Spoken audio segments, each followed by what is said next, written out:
Just about a month ago, I finished collecting the series OldBoy. It took a while because some of the volumes were harder to find than others.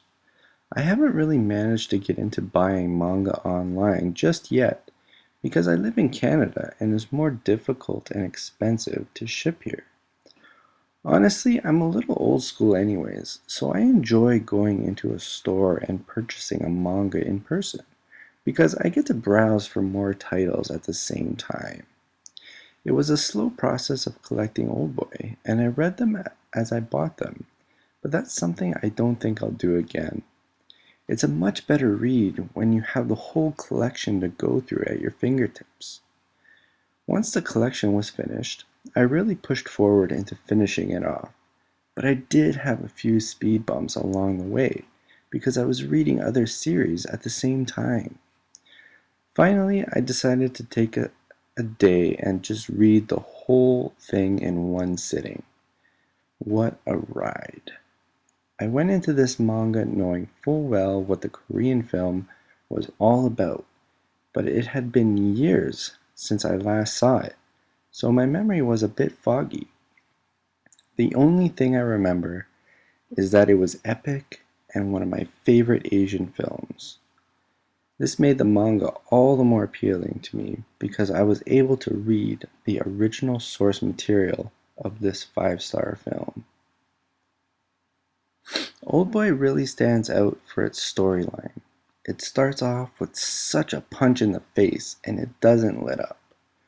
We're constantly thrown twists and turns in every single volume, making this another one of those series that has no filler whatsoever. If you miss or skip a volume, you will miss something significant that happened, and it might throw you off the rest of the way. The meat of the story revolves around a guy named Shinichi Goto. Goto is kidnapped and thrown into a private prison room with only a bed and TV for 10 years.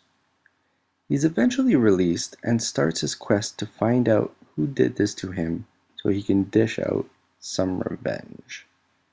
The revenge theme wasn't something I really enjoyed up until the release of the Korean film adaptation, which led me to this manga. The manga doesn't emphasize extreme violence and brutality like the film does. It's more of a psychological thriller that would greatly impress most readers who enjoy that genre. What I also found was the manga has a much bigger cast of characters, which led to many more plot twists, which made it for a more enticing read. The artist Nobuaki Minigishi and the writer Garun Tushiya took this to a whole nother level than the crap we were getting back then over here in the Western world. Genius is probably the best word to describe one of my highlights. The villain, Dojima. What an intricate and sadistic character. Such intelligent ways of creating this game between him and Goto. He is lethal yet so calm and collected. Every single action he takes is so well thought out and precisely situated at crucial moments. Easily one of the best antagonists I've had the pleasure of coming across in a manga so far. The rest of the supporting cast may not have been as grand as Dojima, but all of them play crucial parts in the story. There are very few filler characters in this, and it is mind-blowing how every single person is intertwined with each other in some way. Now, Goto is pretty great in this himself. I know I gave Dojima some huge props, and I still think he's the better character, but Goto's struggle is interesting and addictive to read.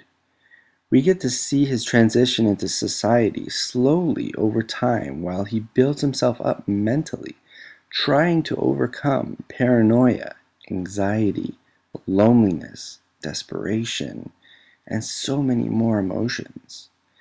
It's easy to get attached to Goto and really cheer him on, but the sheer methodical mind of Dojima overshadowed Goto's success in solving the game. Eri is another crucial character involved in the plot and plays the part of Goto's lover.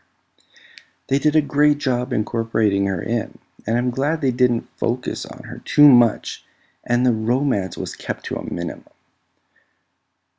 Dojima's main henchman, the name slips my mind at the moment, was also a major factor in this whole thing. Very strict, calculating, and professional.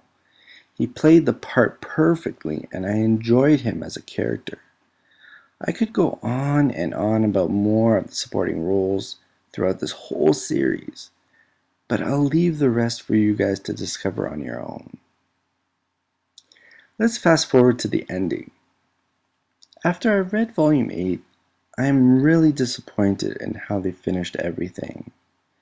Dojima's reasoning for creating the whole game is anticlimactic to say the least. Frustration set in after I read Volume 8 twice to make sure I didn't miss any kind of hidden meaning or something like that.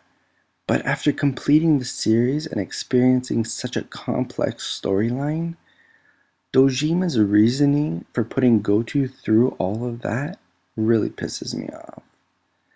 The 5-page epilogue saved it in the end, but what a huge, huge letdown. Now, just because an ending isn't all it's cracked up to be, doesn't mean you should dismiss this manga entirely.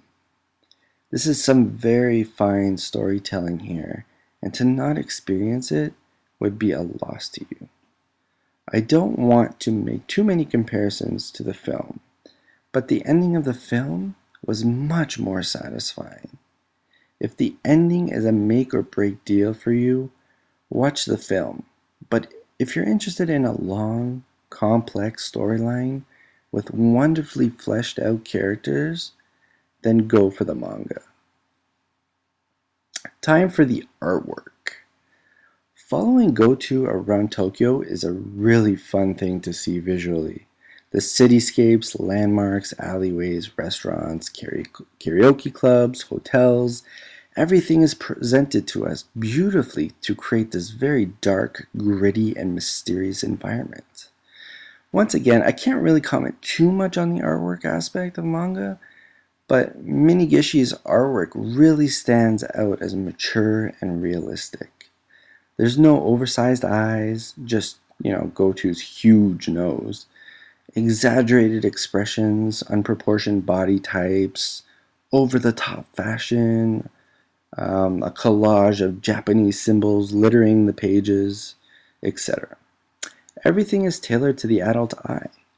Speaking of the adult eye, we are granted a few glimpses of nudity throughout the volumes, but I must say they were all handled very tastefully.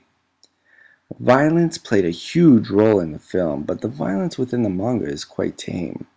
We're granted a few shots of a bloody nose and a pretty intense scene involving a heated up knife, but I can't say this is graphically violent. The artist didn't overdo any of the blood shots, like splattering it on the walls or the floors. Once again, it is just drawn believable to the reaction of the circumstances going on. Let's go back to the environment of the manga for a minute. These are the highlights I most treasure. The level of detail is phenomenal, and the perfect example of this comes late in the series when we're shown a CD store sprawled out over 2 pages. City shots seem to be one of Minigishi's specialties, and we see majority of them at night, but there are some during the day and equally drawn wonderfully.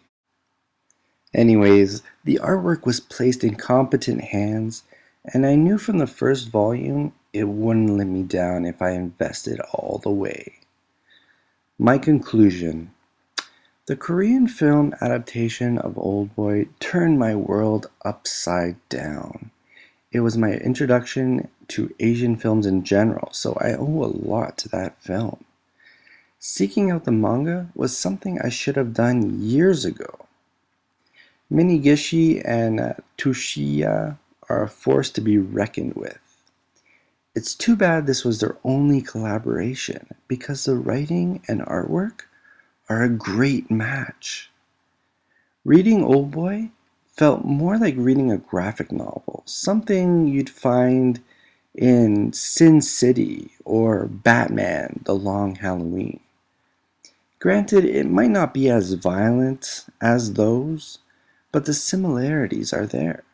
The urban theme, heavy detective work, fleshed out characters, it's all here on display.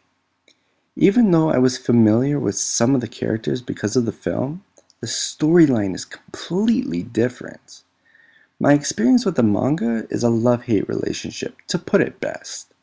I love the additional characters, abundance of plot twists, the detective work, Dojima, and the violence is toned down, which I really enjoyed. What I hate is the finale. It just didn't match up with the same level of brilliance as the rest of the series. I mentioned before that the epilogue saved the ending for me, and I stand by that decision.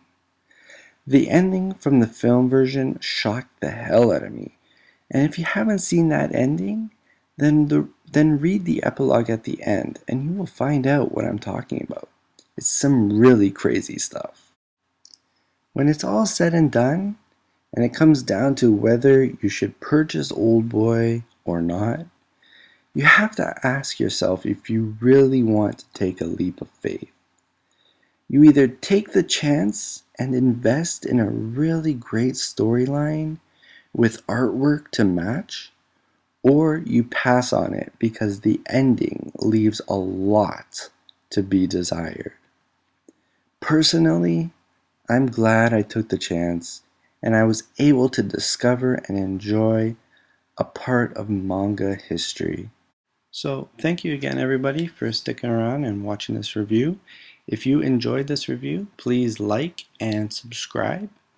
And thanks again. I'll see you guys again soon. Peace.